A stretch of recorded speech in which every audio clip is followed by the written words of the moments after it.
Hi everyone, Catherine here, and welcome to day three of this video series around how to feel good within yourself through energetic practices.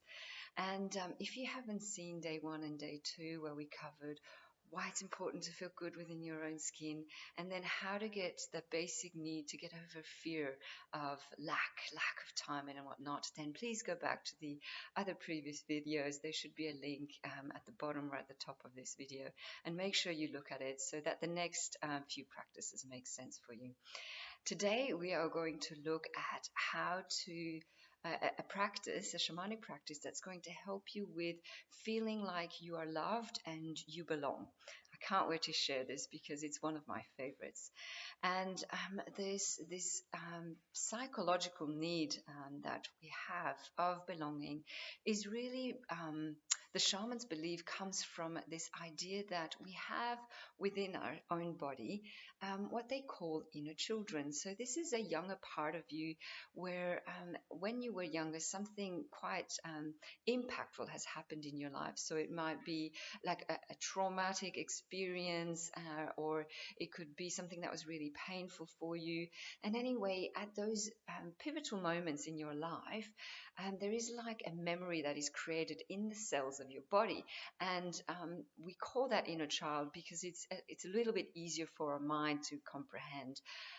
But in essence, your inner child will tell you exactly how it is feeling.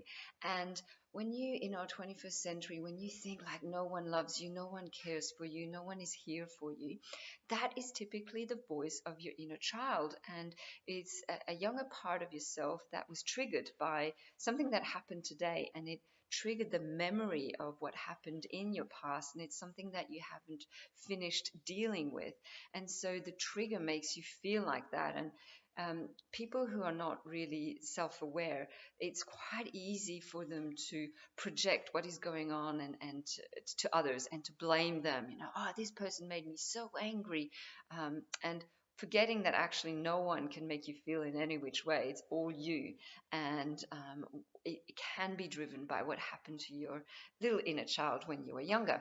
So today's exercise is about soothing that inner child and making that inner child feel love. So imagine you are in your, however old you are now, in your full power, grown up, that you're talking like a loving parent, a loving mother or a loving father to your own inner child, whatever age it might be. So it would look something like this around, hey, beautiful, how are you going today? And just listening, deeply listening. You might even close your eyes and find a quiet spot to do this, and connecting in with the cellular body and asking your inner child if it wants to start talking to you, and hopefully it says yes. And trying to see if you can get your inner child to tell you how old it is and what's going on in his or her life, and really being a loving parent. No matter what your inner child says, how it's feeling, you're going to accept it fully, what you are hearing, and you're going to extend unconditional love and compassion with it until it actually feels like your little inner child is ready to be cuddled up by you and feels safe and loved and feels like it belongs back into you, and feels good in this relationship with you as the grown up. So if you have any challenges with this, then just be kind to yourself and don't worry about it. The main activity I'd like, or exercise I'd like you to do once you have been able to either be in a quiet spot where you're noticing emotions that are bubbling up, or you got to the place where you really were able to connect to that inner child and you're able to understand what's going on in its life, what got triggered, what needs to be said now to get to a deeper truth, not the truth that that little inner child believes, but to a deeper truth. So say, for example, as a little child, you went to the beach and then there was this big wave and it made you fall backwards. And since then, you've always been afraid of water. And so as a grown-up, you can go to that little inner child, that little 5, 6-year-old, when it happened, and go, hey, my little girl, what's going on?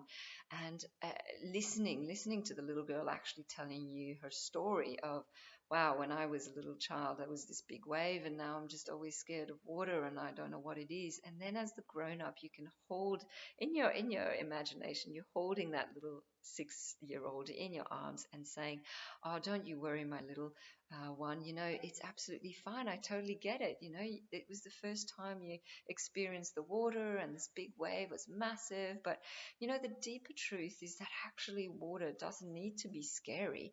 And if you want, I can take you to the beach one time when there are no waves and we can go together and have put our feet in the water and see how it feels. And potentially we can overcome this fear and really gauging what your inner child says as to if she's ready for it or not. And if she's not, then just asking her, what would you like to do? How would you like to overcome this fear? And see if you can get something. And as a grown up, then really basically saying to your inner child, I'm going to do this for you because I love you and I want you to be happy and fulfilled. So your inner child feels supported by you.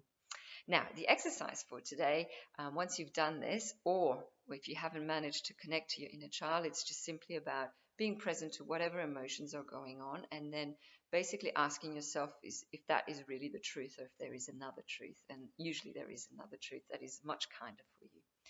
Once you've done that and you're in a good place, I want you to write a brag letter to yourself. Now, this is about you bragging about how brilliant you are, whatever your achievements are, or however wonderful a friend you can be to others, whatever things that you do that you're passionate about and you do it with gusto and you're good at it, or it just brings you lots of joy. I want you to write it all down in this brag letter, and you can be as fabulous as you want in that letter, and you're so grateful for how incredibly amazing you are and all this passion that comes out of you, and or even just the simple goodness that's coming out of you. And it could be anything from cooking to dancing, to being creative with drawing and painting, or simply that you're fabulous at your job and what you do and the customer service that you give out.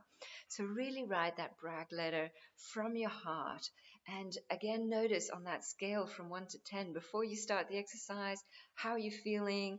And at the end of the exercise, are you feeling a little bit more, satisfied and feeling more juicy and at ease and loving towards yourself? So I'd love to hear a comment below. Once you've written your brag letter, again, what was the thing that you bragged about that gave you the most joy, where your heart was just exploding with happiness? And in tomorrow's video, we are going to look at the need of self-actualization and a simple practice to indulge in that. So I can't wait to see you tomorrow. In the meantime, have fun with this challenge with the brag letter, and I'll see you soon. Bye for now.